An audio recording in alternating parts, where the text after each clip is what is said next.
Qual é o terreno comum que todos esses partidos, estou falando dos europeus, dos Estados Unidos e da Ucrânia junto com a Rússia, podem encontrar para trabalhar juntos? Você vê algum terreno comum?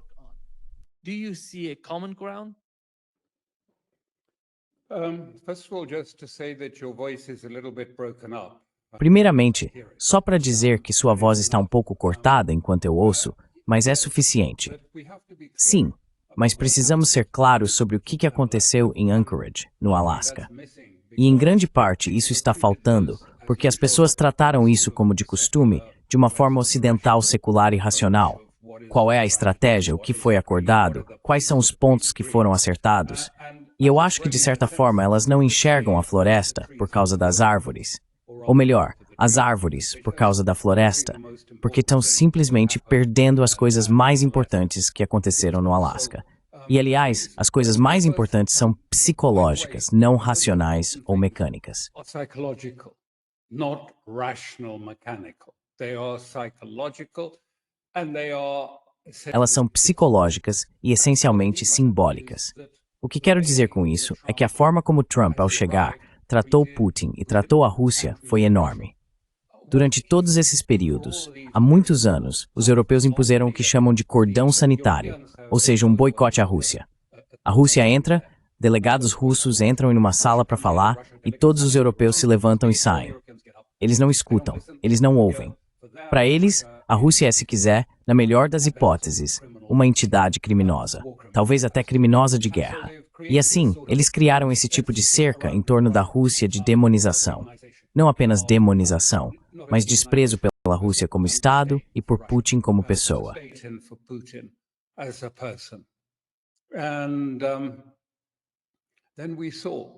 E então vimos. O que vimos? Quem mais recebeu esse tipo de tratamento? O presidente dos Estados Unidos, Trump, na verdade encontrou Putin na pista do aeroporto. Não foi o ministro das Relações Exteriores, nem outra pessoa, mas o próprio Trump foi cumprimentar Putin quando ele desceu as escadas e eles caminharam juntos de volta. Havia evidências, para quem assistiu às imagens de televisão vindas do Alasca, de que ele tratou Putin com respeito e foi cordial. Era possível perceber que havia uma empatia entre os dois, e isso é simbolicamente muito importante. Não se pode voltar atrás depois dessas imagens. Essas imagens são um ponto de virada. Those optics are a turning point. Russia has broken, if you like, A Rússia quebrou, por assim dizer, esse cordão sanitário que os europeus impuseram. Quero dizer, ainda existem sanções e tarifas, é claro, mas o isolamento real, o boicote à Rússia, não faz sentido depois que você vê o presidente dos Estados Unidos convidando-o para os Estados Unidos, estendendo o tapete vermelho para ele, apertando sua mão, cumprimentando-o de forma muito amigável e aberta. E mais do que isso, provavelmente para o horror de sua equipe de segurança, ele disse: "Vamos, compartilhe meu carro. Nós dois vamos juntos. Acho que se chama Fera, mas vamos juntos nele." E você sabe, houve muitos gritos e disseram que isso era uma violação de segurança. Quero dizer, quem se importa? Isso mudou o padrão enormemente. It changed the pattern enormously. So that was, if you like, the first. Então, isso foi, por assim dizer, o primeiro ponto sobre isso. Agora, o que eu diria, e aqui é onde entro, se quiser, nos aspectos mais psicológicos da questão, é que Trump, de certa forma, se tornou uma figura mítica. Ele é alguém, e seu grande amigo Steve Witkoff disse uma vez que Trump acredita que sua presença realmente imponente, pode de fato compelir as pessoas a fazerem coisas que normalmente não fariam, simplesmente por causa da presença de Trump. E porque ele parece ter uma presença dominante e existe um mito em torno dele. O que quero dizer com mito? Quero dizer realmente um mito no sentido de que no mundo antigo, um mito sempre deveria dar um significado interior, por assim dizer.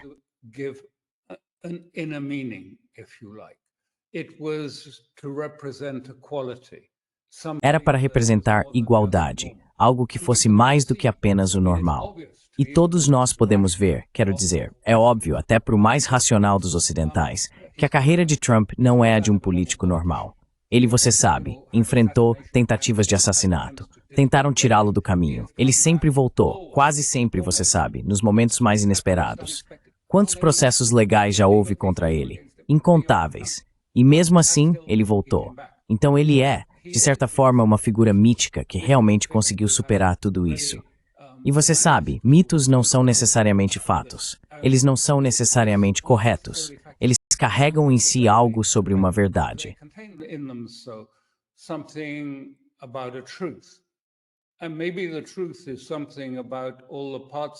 E talvez a verdade seja algo sobre todas as partes dele que as outras partes do Ocidente detestam. Porque, de alguma forma, você cria, Carl Jung costumava dizer isso, você cria suas próprias sombras, seus próprios demônios, para os quais você desce ao Hades e tenta lutar, mas, na verdade, eles vêm de você. Eles vêm da sua própria mente.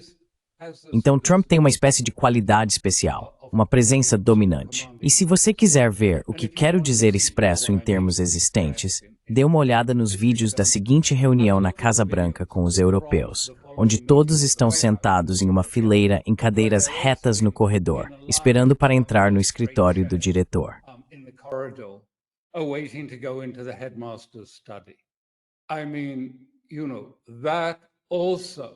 Quero dizer, você sabe, isso também é uma ótica que vai mudar a realidade. É uma ótica. Todos estavam se comportando. Volte para 2019, quando você tinha a imagem do Trump sentado com os braços cruzados e a chanceler alemã e todos os europeus em pé, inclinados sobre ele, balançando os dedos. E qual foi a imagem que vimos hoje? Uma espécie de garotos sentados em cadeiras em frente à mesa resoluta depois de serem autorizados a entrar do corredor. Isso me lembra meus dias de colégio interno, indo ao escritório do diretor. Então quero dizer, essas são óticas que mudam a realidade. E foram simbolicamente muito importantes. Mas há outra coisa, e acho que isso explica muita coisa.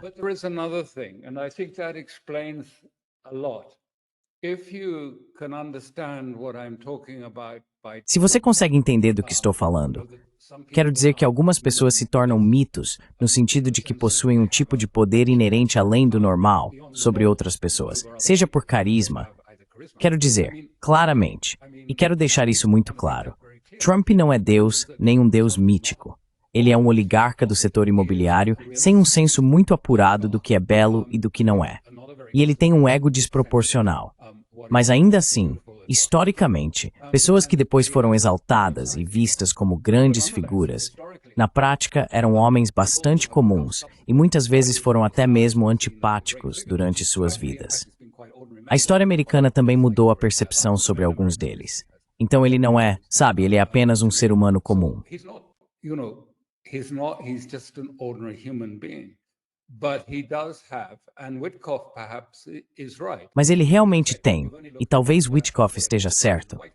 Quero dizer, como eu disse, basta olhar para o que aconteceu na Casa Branca nos últimos dias para ver todos os europeus meio que se curvando, sim senhor, na frente dele. E é disso que falo quando digo mítico. No entanto, e esse é o segundo ponto que realmente quero destacar, quem estava comandando? Quem te pareceu ser uma figura realmente claramente dominante em Anchorage? Foi o Putin. Putin também tem algumas dessas qualidades míticas. Quero dizer, ele era uma pessoa completamente diferente, uma figura completamente diferente da de Trump. O caráter é diferente, mas eles tinham, e acho que nesse sentido esse é o vínculo, se quiser, que existe entre Trump e Putin, que Trump reconhece Putin como um igual, como um par, uma pessoa também de qualidades míticas. Mythic qualities as well. It's not about pressures Não se trata de pressões ou concessões, como o Ocidente continua dizendo. É que ele o reconheceu e o tratou de acordo. E foi isso. Quero dizer, olhe o contraste entre os europeus meio que sentados em fila na Casa Branca. E quando chegou a hora da coletiva de imprensa, quem liderou? Não foi Trump. Foi Putin quem falou primeiro, falou com muita confiança e totalmente no controle da situação. Ele estava à vontade, ele tinha presença. Vamos deixar por isso mesmo? E acho que isso é algo que existe entre eles. E é por isso que digo que é algo que, sabe, precisamos tentar levar em conta para entender isso. Não apenas de forma racional. Ah, sim, Putin e Trump se encontraram e blá blá blá, isso foi o que saiu disso. Não, saiu algo mais do que isso. Algo que, na verdade, mudou toda a estrutura. And what came out of it? E o que saiu disso também foi muito importante e muito simbólico, porque o que resultou disso não foi um plano, não foi um tipo de acordo detalhado em que você tem um papel com 20 pontos, nada disso. O que surgiu, eu diria que você pode chamar de entendimento, ou uma estrutura de entendimento e interesses comuns que emergiram desse processo. Então, qual foi o acordo básico? E é por isso que não precisava de mais detalhes naquele momento. Era um entendimento muito simples, que o chamado conflito congelado, que tem sido um peso nesse tema, por assim dizer, impedindo qualquer avanço em encontrar algum tipo de movimento na questão da Ucrânia, o conflito congelado nas linhas de contato existentes permaneceria. E então, depois disso, em algum momento, ele seria resolvido. Acabou, saiu, terminou. It's out. It's out. Gone. Finish. And Trump made that quite clear that he is shifting. E Trump deixou bastante claro que está se alinhando à ideia de Putin de uma solução política negociada para a paz, que vai abordar as causas fundamentais do conflito. E não apenas ser uma espécie de, divida isso e aqui está uma metade, aqui está outra metade. Não apenas uma troca de territórios, mas algo maior. E acho que Putin deixou isso muito claro. Não só, não sei exatamente o que ele disse a Trump, claro, mas depois, quando ele informou os notáveis russos sobre isso, ele foi bastante claro de que havia outros aspectos. Havia o Alasca, o Ártico, e ficou bastante claro pelo tipo de pessoas que estavam participando disso. Sabe, o ministro das Finanças, Kirill Dmitriev, o chefe do fundo soberano deles, que efetivamente fala americano. Who is effectively, speaks American. I mean, he was at Goldman's or one of those banks, I think it's called. Quero dizer, ele trabalhava no Goldman, ou em um desses bancos. Acho que é o Goldman Sachs. E por isso ele sabe como falar com Trump e Witkoff na linguagem que eles entendem e gostam. E havia outros também.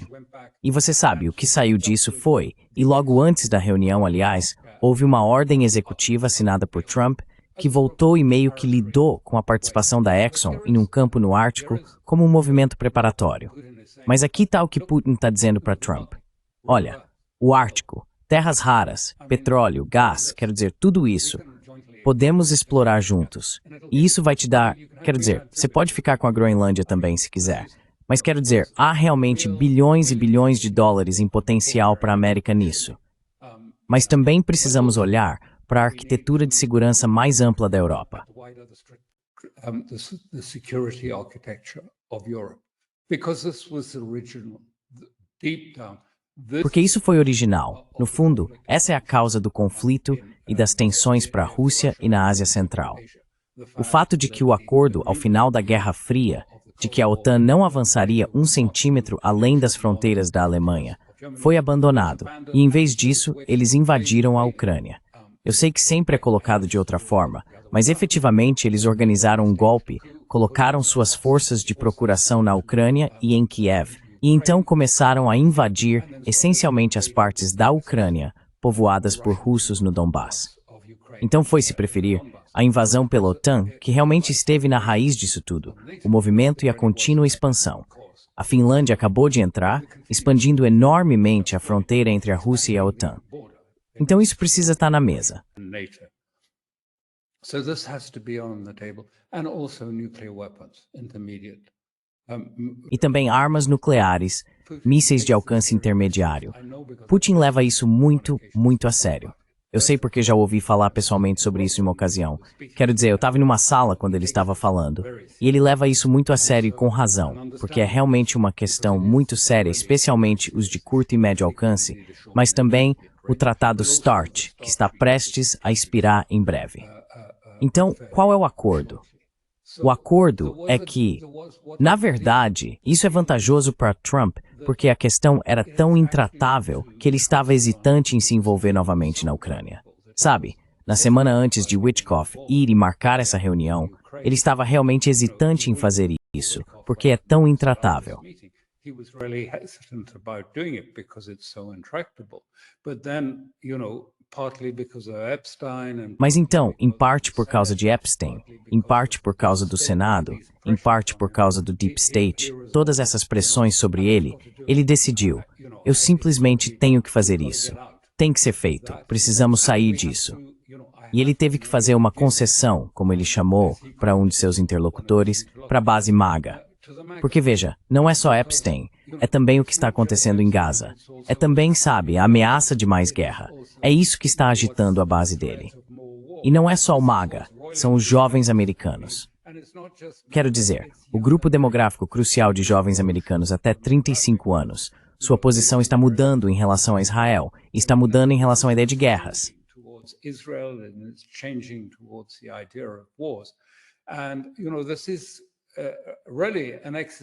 E veja, isso é realmente uma questão existencial para Trump com as eleições de meio de mandato se aproximando, porque ele só tem, acho, uma margem de 3 em ambas as casas, no Congresso, no Senado e na Câmara.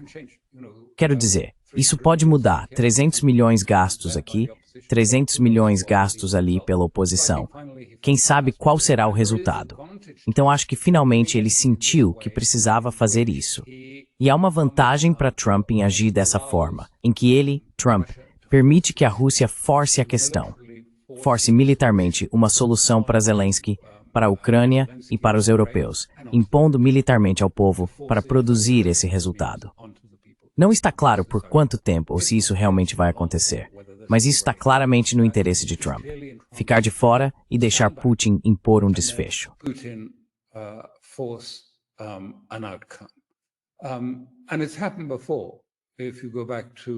Isso já aconteceu antes, se você voltar para 1944, há muito tempo. Mas foi isso que aconteceu com a guerra com a Finlândia.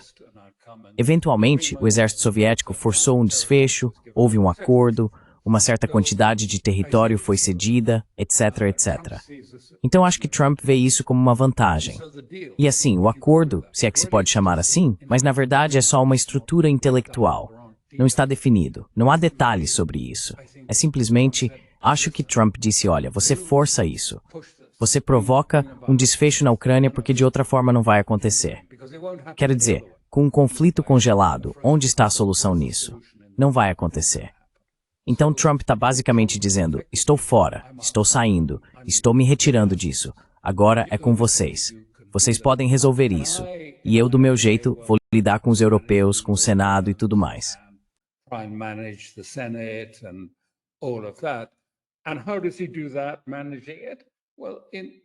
E como ele faz isso? Administrando a situação. Bem, do jeito próprio do Trump. Isso é tudo que posso dizer. Ele inunda a esfera de informação com tanto ruído que ninguém realmente sabe se ele está indo ou vindo, se está saindo da Ucrânia ou voltando para a Ucrânia.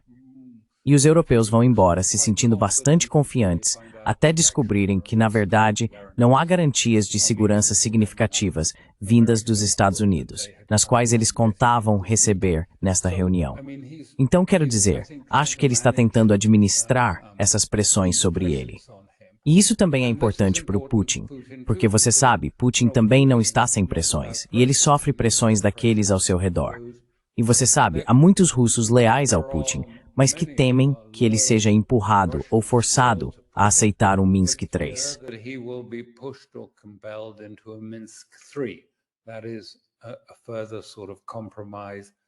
Esse é mais um tipo de compromisso do tipo que acabou levando, em última instância, a uma nova onda de guerra. E que todas as mortes que a Rússia sofreu para chegar a esse ponto não seriam suficientes. E eles teriam que sacrificar mais vidas de jovens novamente em alguns anos, depois que o Ocidente rearmasse os ucranianos e assim por diante, levando-os adiante. Então, acho importante dizer, antes de tudo, que o fato de o esboço prever uma solução pela primeira vez, ao menos oferece um arcabouço. Ele ainda não foi detalhado, é apenas uma espécie de encapsulamento, e não traz os detalhes. E provavelmente não pode trazer os detalhes, porque há tantas pressões, tantas forças atuando sobre esses dois principais envolvidos no momento, que sabe, isso vai ter que seguir adiante.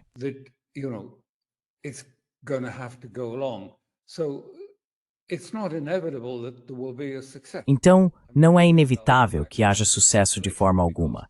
Quero dizer, podemos acabar voltando à escalada, porque as pessoas que se opõem a isso podem tentar sabotar tudo, fazendo alguma ação provocativa contra a Rússia ou algo do tipo, ou tentando, se preferir, arruinar o acordo, impondo sanções e mais pressões sobre a Rússia. Quero dizer, há várias maneiras de atrapalhar o processo. Mas este é pelo menos o tipo de estrutura que pode abrir caminho para o futuro. E isso aconteceu, como eu disse, porque, antes de tudo, o impacto psicológico que Trump criou ao saudar a Rússia como uma grande potência e reconhecê-la é enorme. And acknowledging it is enormous. And it's also E também, acho que é a aceitação dele de que Putin estava no mesmo nível que ele e o tratou com deferência e respeito. Isso estabeleceu as bases para um certo grau de confiança entre os dois. Se isso é suficiente, uma das grandes dificuldades com Trump é que ele é muito imprevisível. Isso faz parte do seu caráter.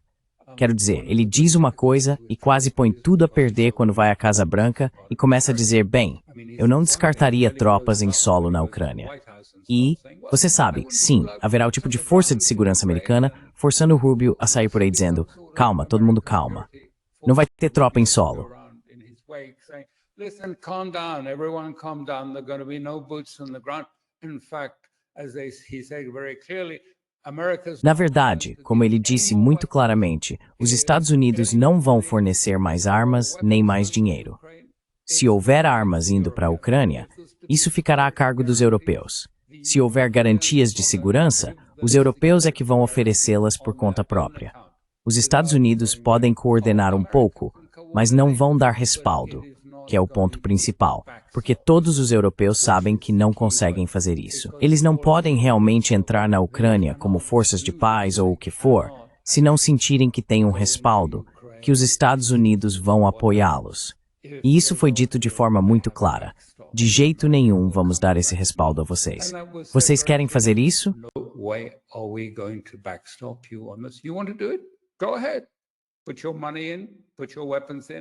Vá em frente.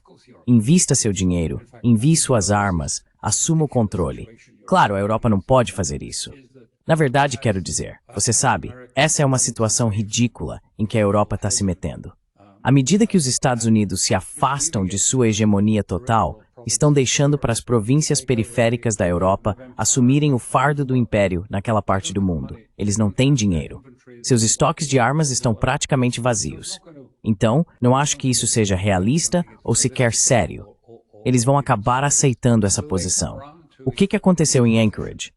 Sabe, não tenho certeza se eles são capazes disso.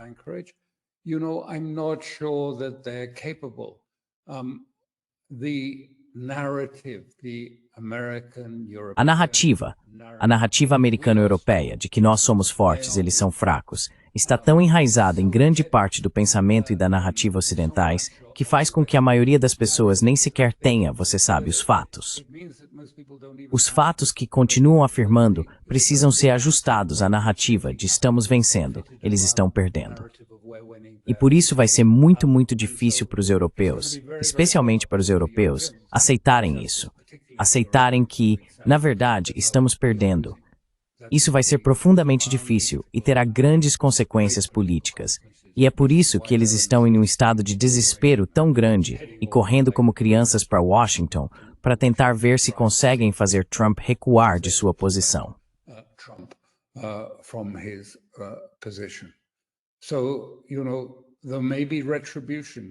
Então, sabe, pode haver uma retaliação chegando que vai virar todo esse processo de cabeça para baixo. Mas ainda assim, se não houver uma retirada ucraniana do Donbass, a guerra continua. Se não houver mudança, nenhuma aceitação política por parte de Zelensky e de Kiev, então a guerra continua. E essa é realmente a perspectiva que temos, e talvez o desfecho mais provável, que a guerra simplesmente continuará. Quero dizer, obviamente chegamos a um momento crítico com o que vemos acontecendo em Pokrovsk e naquela espécie de linha de cidades-fortaleza no Donbass, que está claramente desmoronando e se rompendo. E isso terá um impacto profundo na Ucrânia, eu suspeito.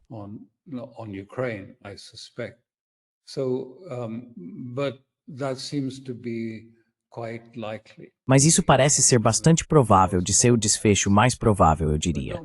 Mas não descarte o fato de que, eventualmente, às vezes as pessoas começam a aceitar a realidade e encarar a verdade de frente e dizer, sejam ucranianos ou europeus, bem, nós perdemos a guerra. Nós a perdemos. E é hora realmente de aceitar isso e começar a pensar sobre o que isso significa e como precisamos nos reorientar, como precisamos nos enxergar para o futuro. Não podemos simplesmente continuar fazendo a mesma coisa que fracassa. Precisamos começar a repensar muito sobre nossa estratégia e não apenas sobre a estratégia ucraniana. Então é aí que eu acho que estamos. So that's where I think we are.